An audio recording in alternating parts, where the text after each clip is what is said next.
Nakasarsalita ti police files ni Senior Police Officer 3 Crisanto Alon. Iso iti maysa nga investigador iti daytoy nga kaso. Kita nga nakunana, awan pay iti mayat nga agtestigo. Iti damdamo na, iti pinagsobli-sobli na iti mismo nga nakapasamakan. Iti krimen, ang nakatayan ni Wilmer Aganon. Ket ita nga rimwar, iti managan Asusi Marabe nga mayat-met lang nga nagtestigo. Iti napasamak, apan nakatay iti biktima ani Aganon. Karoba mismo iti biktima ken ti suspect. Nagtultuloy iti pa nakaimbestigar dito kaso na panakatay ni Wilmer Aganon. Dahil muna nga naipila nga kaso kanya na at tatalo nga witnesses tayo. Kaya dagiti nga witnesses, circumstantial evidence lang. Kalpasan na dahil nakipag-konferensya di dahil piskalya kaya namuwak nga medyo pakapsot dito yung kaso. So nga intuloy medyo nag-imbestigar sa dahil nakapasamakan dahil insidente. Ket nakapatpatang ko dahito iso si Marabe. Dahito itataso si Marabe, iso na dahito iti direct witness tayo kada di napasamak na pamagtuok ni Wilmer Aganon. In-interview ni si Marabe ket namuwak kanya na nga dahito'y suspect tayo nga di Wilmer Aganon. Iti kapatpatang na iti kuan tiglalatan nga pinagtuugan na dahito'y biktima. Kalpasan na nagdardaras nga nagtakas no timaray dahito'y masuspect sa ket bit-bit na ti may isang combat backshot na pagtuog. So babayan iti panagipatpatang tayo kani si Marabe. Nagbalin nga na nagkan iti dalawag nga investigasyon. Kaya tinapasama ka nakapapatay ni Wilmer Aganon. Kaya naipila iti kaso nga homicide kontra iti masuspetsa na ni Joel Aganon. At dan rimwar resolution di kaso kaya iti evaluation di piskalya homicide di offense nga naaramid na ito'y akusado. Awanen na Ryan, ngayon iti may katlo nga daw nakarecover tayo iti may isang homemade backshot.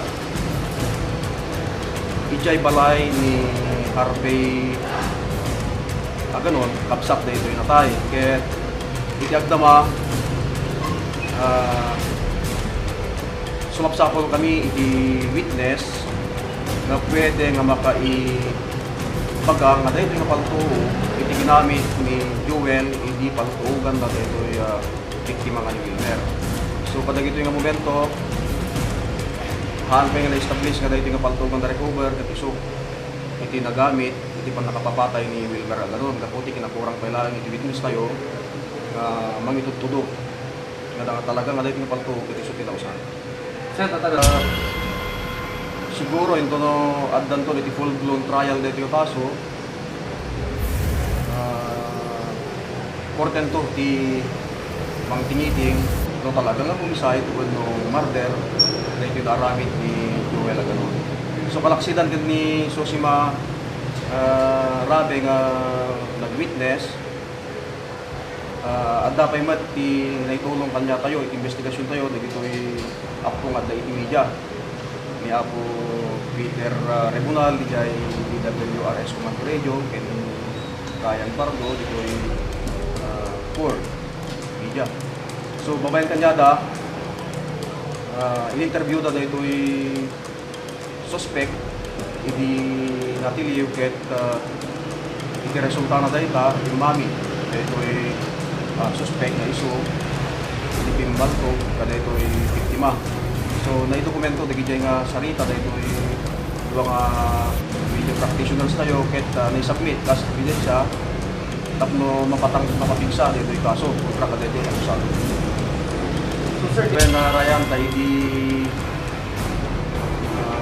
2 weeks or 3 weeks ago nagpila ti kaso dahito yung misis na ket babayan iti nangunag dito ang kaso kung kumwar na agda trade threats kontra ni misis na. Pila tatati darom na iti misis na iso po na nga na isubli pagpanudan dito ay akusado nga ni Joel agano ket agdama nga nakabalot sa kay Bigan City BGMP. Dita nga nakatungtong met ni Manang Sosi Marabe iti puwersa iti police files. Dita nga bininsa binsana iti nakita na sakbay anatay iti biktima ani Wilmer Aganon. Sir, patpatang dala di Tayres da sir. Tapos hanga nagpayag dami nagkanal buong ng palto. Tapos hindi nakita yung nga sumasarot. Awam sir. Tapos hindi nakita yung kanang hindi nakita yung sino nanggaramot. Tiyan mo lata na sa kaya di lata kasinsinan sir ta so dami lang nga duwat ni ta balay kasi. Apa man nga nang ikulit kanal po medyo manang at sa balik yung nakita yun. Awan sir. Tapos manang ito bukray nyo ito. Sir, Yung bukray nyo ito. nagdalong sa ti ko sir nagtibalay sir. Tapos nakita yun ang tayo. But nakita natin so na tangan na kaitan sir. Yung nakita yun pala yung ito na gano'n. Ben sir, nakita ng tartara na napardas di pagnanan sir. Nakapatpatang met iti maysa nga kabsat iti biktima ani Harvey Aganon. Ditamet nga imbagana no kasano nga nakita iti naaramat a paltog. Dita nga dakkel iti kapanunutan na no apay nga tigunig iti kalapaw na iti nakasarakan na. Dahil nga daw idi sir, naira na nga awan at napang kami nagparot ti Lasunani dito kawayan. Pag mamuan tayo di makaparot kami nga kwa, di agawid kami. Tas di makadanong kami dito balay dito Bosco. Big lami latang imbagada kinyak nga agawid ako. Tao may ko kita ni kabsat ko kaya napasamak. Ngem di da pa imbaga nga nakapasag eh. Di makadano na dito pagtaingan mi. Kas di may tinada na danon ako nga awam may tibiyag na ni kabsat ko. So hindi Kas may nga kabsat aser kay makalwana kay amay nga ko dita siyempre kabsat lati kabsat nga talaga. Di damo kas lanjak patyan ta anjak nga kwa nga maaramid na dejay. Ngem dejay may gayam ti kinapudno nga iso natin na kinaramid.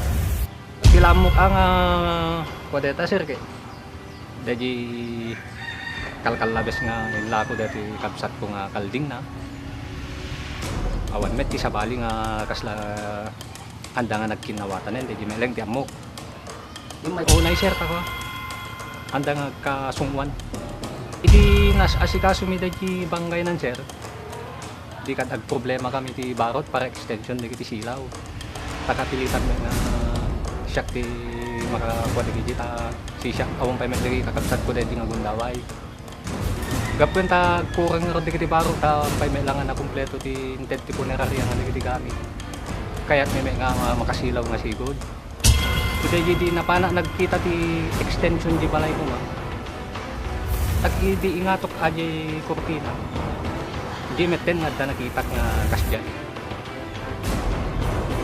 Kaya ti muna ngay naramit ko kaya anjak ang ilikig ka man.